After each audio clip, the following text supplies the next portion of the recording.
otunuulya ebintu ebigenda maaso mu Uganda n'osooka n'oweebuuza ddala abasuubuzi bano kibakola bakimanyi. Bamanyi nti bakama baabwe oba ababakulira ababatwala baliidaazi baabwe bali mu kubazanyisa geemu ya nakyemalira. Oba bakimanyi ekyo deni n'ekyabavubuka kino. Njagala ebintu bino byonna tubigatte omulundi gumu tulabe nga tubikola mu vidiyo emu kuba tulina bingi ebyokukolako. Okitegeera? Bannakyemalira bano bwe batuuka ku stage ng'eno ono gy'aliko nti options zonna zibeera zimuweddeko. Always abeera ne tool emu, one way out. Eryegi emu, one way out ebeera ki? Ebeera violence okugikola ku bantu. Naye kasita apika violence eno n'egaana kubanga ono apise violence aleeta abalaalo akusobola okufuna ekintu kye bayita civil war. Kuba kati ku stage we tuli nti atya akalulu katuukamu civil war esobola okumutaasa. Kati always ba dictator bano bapika ekintu kino ekituuka ne kigaana naye atuuka n'afuna frustration ng'alina okuyiya avenues zonna ez'okusobola nti akola ki? Okulaba nti atuukiriza agenda ze. Okigira? Abasuubuzi bano nakugamba mu gundi zino revolution zino bwato weegendereza nnyo. Nakyemalira asobola okuwa ekintu nga kikyo ng'okiraba nti kikyo kikugasira oba okikoze kisobola okwongerako naye nga alina kyo sensi kigasa ye. Era ng'ekyo ekintu ky'oli mu kukola kiyamba ye. Naye nga gwe olowooza nti kiyamba gwe then n'okuŋŋaanya n'abantu. Njagala tutunulye okwekalakaasa kw'abasuubuzi okwo. Omusajja ono avenues zonna zimuweddeko okulaba nti tatuuka mu kalulu. Alwana nnyo okulaba nga tatuuka mu kalulu. Kubanga from day one apise najja ku kitebe kya National Unity Platform mu phase 1 ne phase 2 we twali tutambula country wide tour n'akuba tear gas n'asiba abantu n'akuba amasasi n'attamu abamu buli kimu akikoze asobola okufuna violence kubanga justification yokka gy'asobola okuwa okulaba nga ajjawo ki nga ajjawo akalulu oba nga ajjawo ebyokulonda kubanga bano bannakyemalira babeera beekwese mu kintu kye bayita democracy babeera bakutya especially singa akalulu ako kabeera mu international intervention nga aka Uganda we kali. Kati abadde ng'akuba abantu asiba buli kimu asobola okufuna justification ya violence ne bagimumye nga tagifuna. Okigira? Era azze akola ebintu bingi nnyo asindise amagye gawambye ekitebe azze ateze buli kimu akikoze tugenda kulonda n'alukola n'asindika jjaati nejja neekuba abantu ne bigaana. Kati ng'ayita muddamulira bano bannamyalo atandise okuzimba ekintu kye bayita gangs. Nakugaye gangs zino tusobola okutunulyako mu Haiti ekigenda maaso mu ggwanga erya Haiti n'otegeera gangs zino bannakyemalira bazeeyambisa batya. Okigira? Naye nga atuuse n'ekiseera nti ne ganga zino tezikyasobola kukola. Lwaki? Olw'amaanyi g'abaana ba people power begalina. Then ne leadership ya National Unity Platform okuba nti eri focused nnyo ku agenda yabwe. The main goal is to remove him. Kati always abawaddenga ebintu ng'aleeta nga system ereeta ebintu naye nga revolution ebikola ki? Ebikuba. Okitegeera ekintu ekyo of which bibadde temubifavalinga. Ebyo byonna byakoze nti bisimanyi fango ne beerumbye ne basimanyi ne bagaaza byani. Ebyo byonna abeera abikola okusobola okufuna agenda justifyinga violence gy'abeera ayagala okukola kubanga tasobola kugenda mu democratic means. Bano ba dictator banene abasinga tebabeerako na democracy naye ate babeera bamwekwese mu democracy ono yennyini gwokozesa okukola ki? Okumuggyako. Kati ye always kasita mumufunza ng'alaba nti mumutuusa wali wasinga okutya atandika okuleeta means ze asobole okufuna tool emutaasaako kubanga mbagambe kati essaawa eno ekintu ekitaasa omusajja ono biri ebintu bibiri.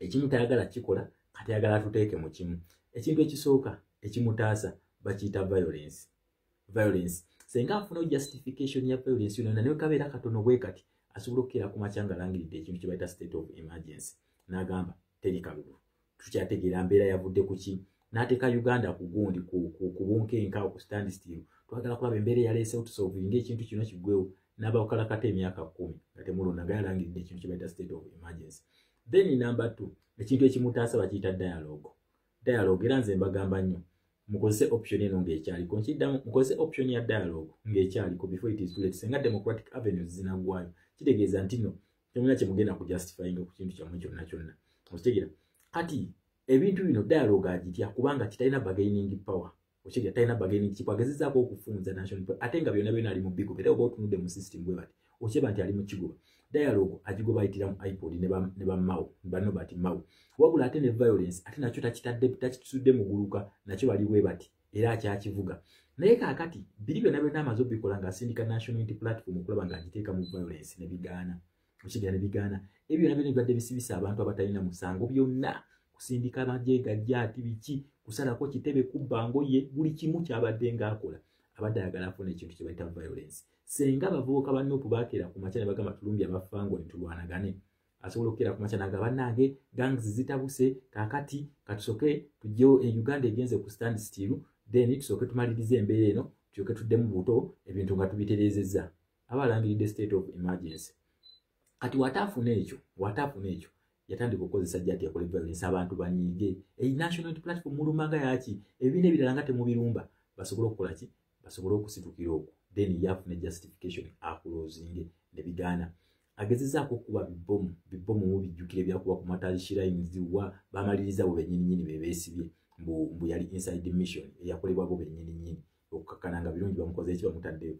then n'amaliriza okwazimbyezimbye ebirwadde okuli bimmamba gabyani balese smallpox simanyi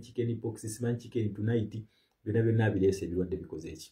bigaanye okukola kino kyonna abaakola kintu ki abayagala kufuna justification okulangirira state of emergency agalewo njagala mujjukire nga batandise okulangirira ebyo simanyi bichicken tonight oba chicken pox mukama katonda yamanyi ze sikyabijjukira linnya alese chicken pox simanyi bi mpox bi monkeypox eby'ekongo bagamba ekitundu ekimu ekya Uganda tukigale then obulwadde tusobole obucontrolling olwo watandikiriza ekintu kyeta state of emergency wagala ekitundu ekimu atandika okugamba obulwadde bwasaasanya waliwo yabadde asaze kakati katumunoonye then contacts ze zonna mubijjukire ebintu ebyo nga batandise obibanga asobola okufuna yako state of emergency kuba ye mutaasa eno state of emergency mugambye asobola okugiteekawo okumala emyaka 10 and it is international okay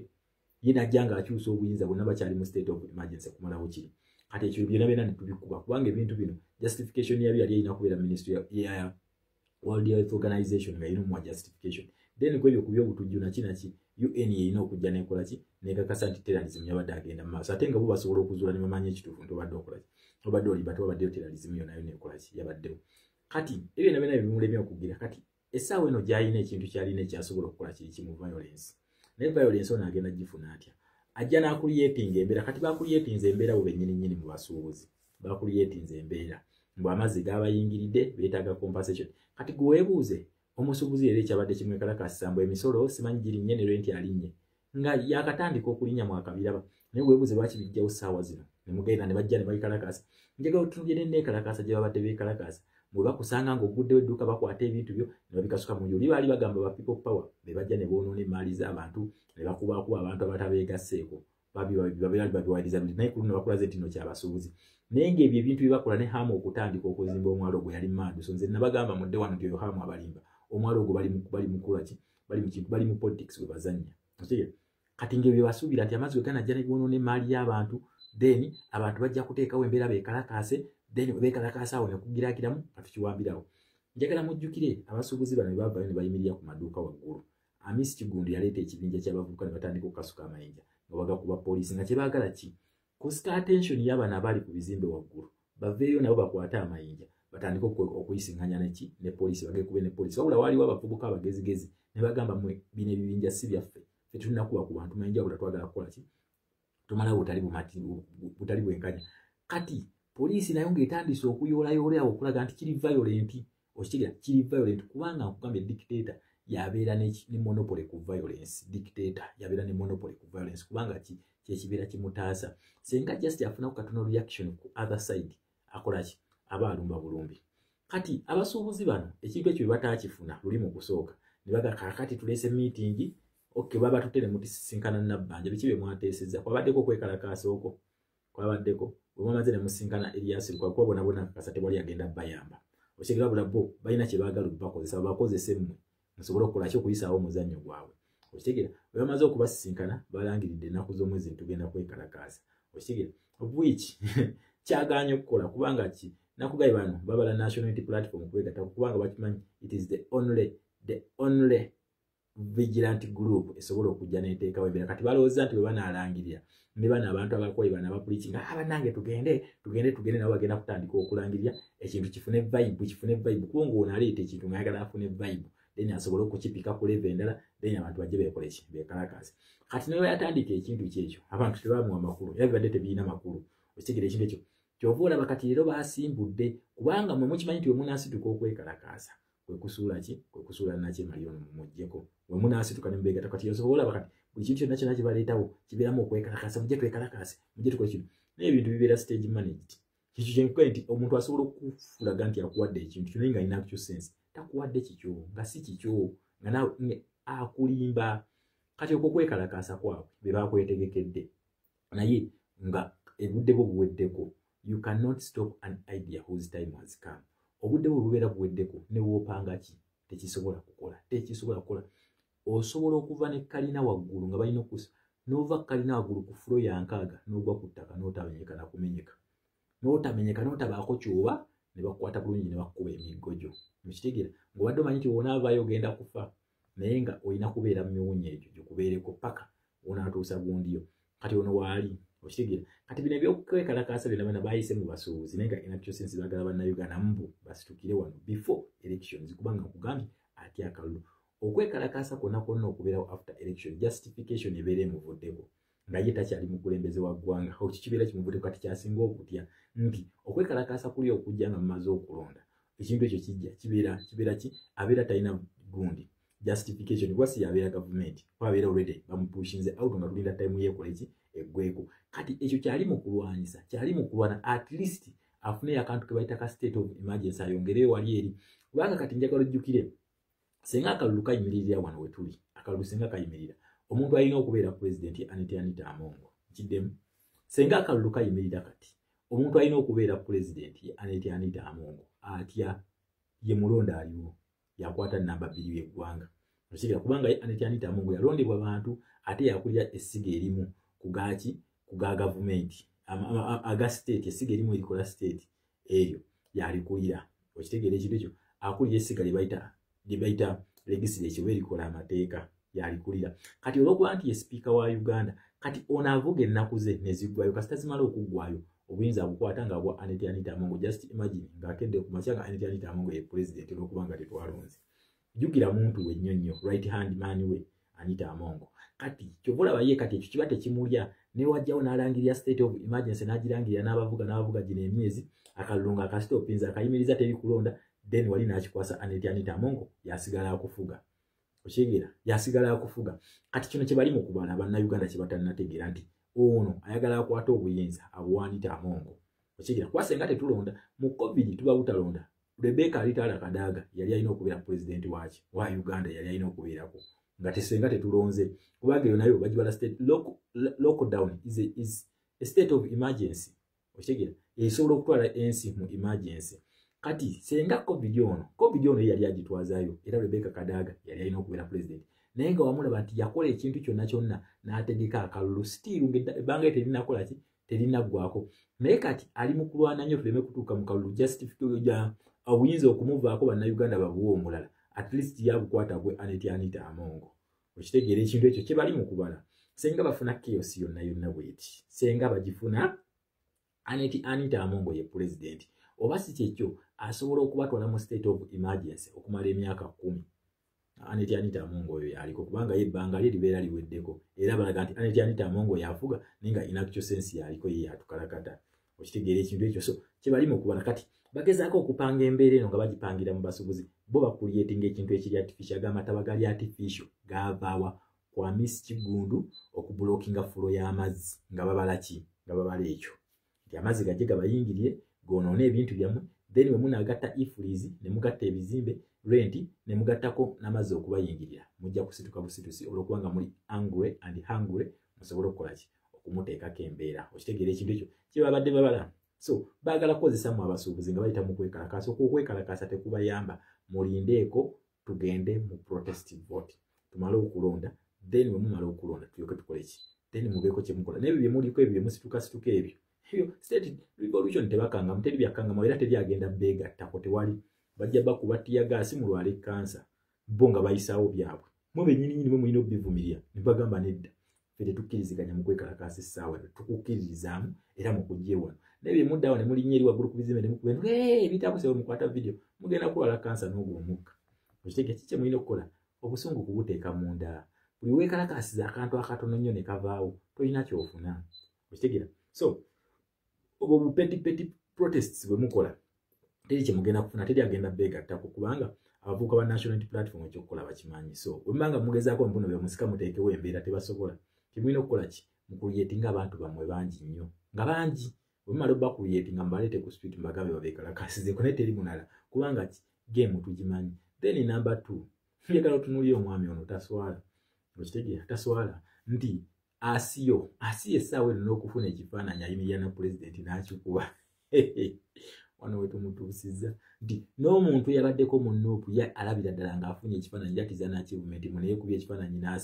asiyo gwe tulaba nga hypocrite muwala wa Anita Amongo that hypocrite okitegera mbu ye amulaba ng'ow'ekitale nnyo wa akaakaana tekalina na numbers terina asobola kukalonda so mwajja eno mutukolereko komedi wammwe era asiyo tubadde nga tumumanyi ffe twajja ne tumubalabula ne tugamba kano kanyampi so ebyo byonna bye mukola mwerimba yali wa NRM gwe mwasindika eno yes mwamusindika n'atuukiriza mission ye then so what kati mumulowooza alina bye yakyusiza okuva mu nuupu mbu wansiyo yabadde azze mbu alina bye yakyusiza no that was an opportunity for her ate Anita Amongo namusiru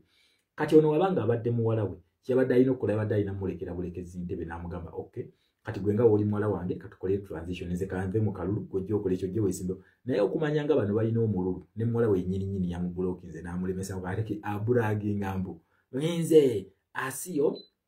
muwala wange yes muwala wo ne tugenda kubajjako we tumala okubajjako akalulu tugenda kukaddamu era nawe tugenda kukujjako naye senga walesa asiyo ono najja n'akureplacinga nga waali muwala wo kitegeeza ki gwe wandibadde akyali mu control naye IQ y'abano